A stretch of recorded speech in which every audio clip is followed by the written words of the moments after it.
This is a very cheeky book, if you don't mind me saying. Cheeky's good. Yeah, my girlfriend was looking over the shoulder, and you dropped the F-bomb in one of the headlines, and she said, oh my goodness. I went, yeah. Yeah. This is not your mother's self-help book. It's a lot of fun, and it's in your face a lot. I mean, that is the biggest damn type I think I've ever seen in the book. Oh, I really like to get my point across. My greatest pain in life is being misunderstood, so I want to make it really clear. Get it together. Do what you say you're going to do. Being well-rounded is overrated. Declare your strengths.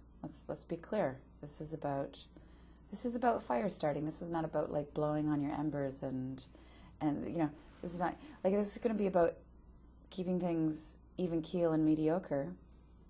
Well, I wouldn't have written that book. But this is about being bold. This is about being bold and being on your own edge. I've never ascribed to the life balance thing, because I'm just one of those people who lurches around, and I kind of like that. Like, those people who have life balance, at parties they talk about their RRSPs. They do. You know, it's just... They do. It's and very they're gonna pastel. retire. Why are you going to retire from? You haven't had a life to retire from. You know? Nothing has ever gone wrong in your life, but nothing's really gone right.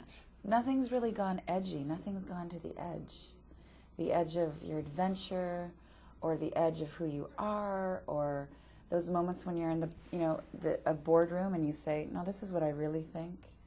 And it goes silent. And it goes silent. Those are risky moments. The risk is where the life is.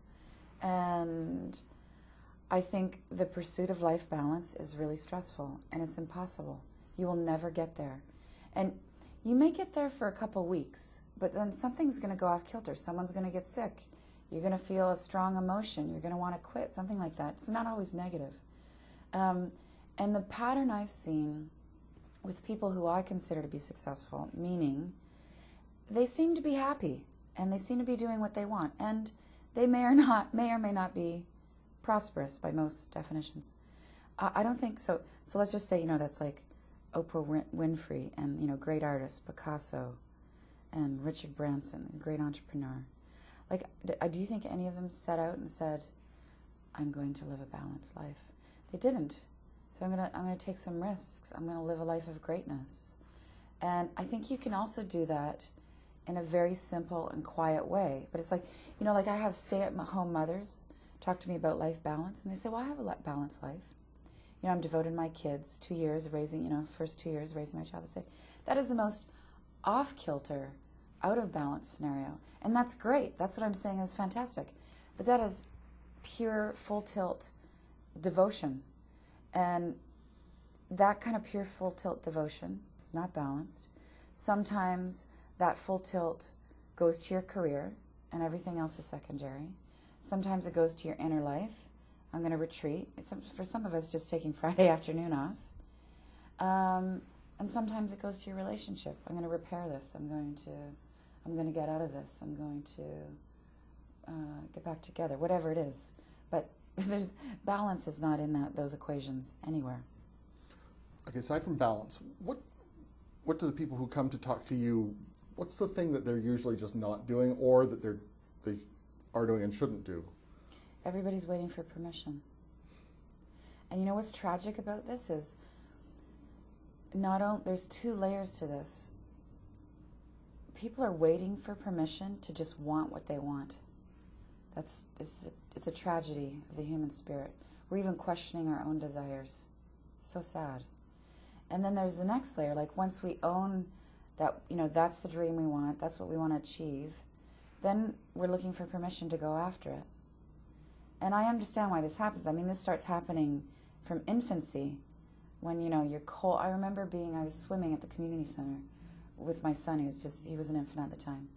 And I watched this little baby girl was crying. Her father was holding her in the water. She was clearly cold or uncomfortable, something. And he said, oh, you're okay. And I thought, oh, that's when it starts. We get talked out of how we feel. She clearly wasn't okay. And then we go to school, and we get really talked out of what we feel and what we want. So our whole relationship to desire and ambition, I think, is I think it's completely screwed up. And I have a solution. Go. Here's my solution. Everything you do, the food you eat, the questions you ask in an interview, what you bring into your house, the job you do, is to generate a feeling. That's it. You want to feel successful, you want to feel fed, you want to feel comfortable, you want to feel beautiful. Doesn't matter. So why don't we first get clear on how we want to feel, and then have our goals and our bucket lists and our to-do lists and our strategic plans be about generating those feelings.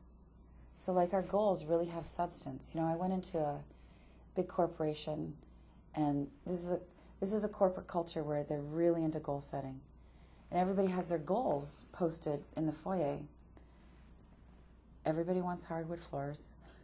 Everybody wants the 2 kids, and they want to be in love, and they want to run the half marathon. And that's all wonderful. This is not about what you want.